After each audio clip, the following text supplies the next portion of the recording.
Well, welcome back. New Year's Day is approaching, and if you're like most people, there's a good chance at least one of your New Year's resolutions includes a pledge to lose weight, or at least just be healthier.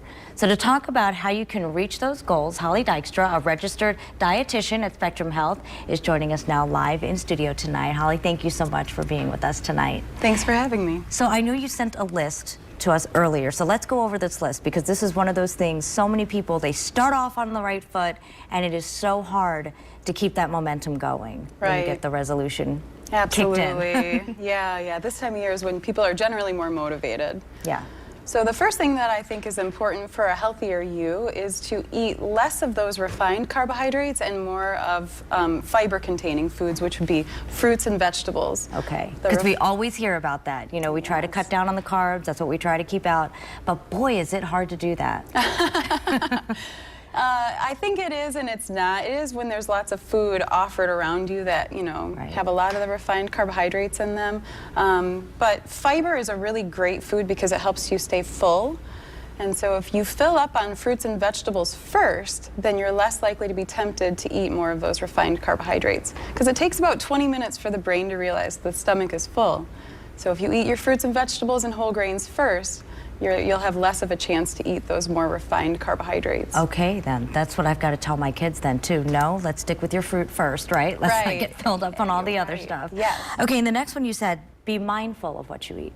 Yeah, so I think it's easy for us to eat when we're not hungry. Oftentimes we eat when we're distracted or because of emotional reasons, right?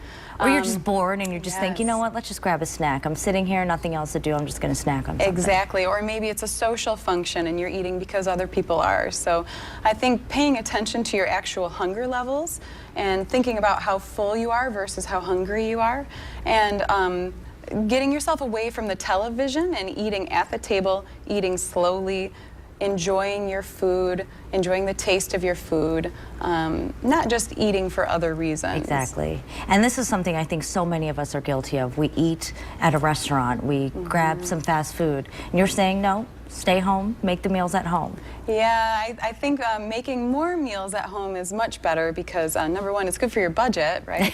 Certainly. But then number two, restaurants tend to serve really large portions of food that are high in sodium and saturated fat. So staying at home gives you a little bit more control, allows you to eat more vegetables and fruits, whole grains, lean proteins, and it prevents you from overeating, taking in too many calories. And I know you also said plan ahead.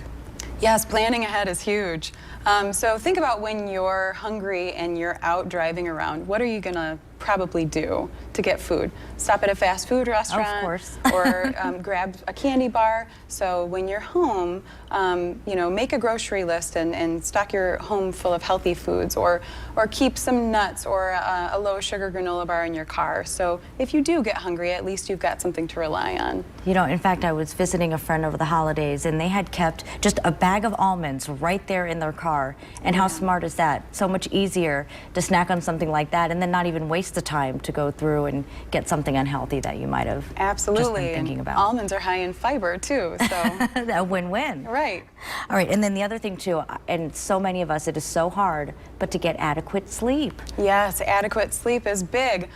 So I think most of America is chronically sleep deprived, right? It feels that way. Yeah, and interestingly, when you are chronically sleep deprived, there's a hormone that your body produces more of called ghrelin, and this makes you feel more hungry than you actually are. So if you don't get adequate sleep, you may end up eating more just because you're tired. Okay, then sleep, and you'll even just be healthier. Yes, and you'll feel better, and you'll feel better, of course. Holly Dykstra with Spectrum Health, thank you so much for being with us tonight. Thank you.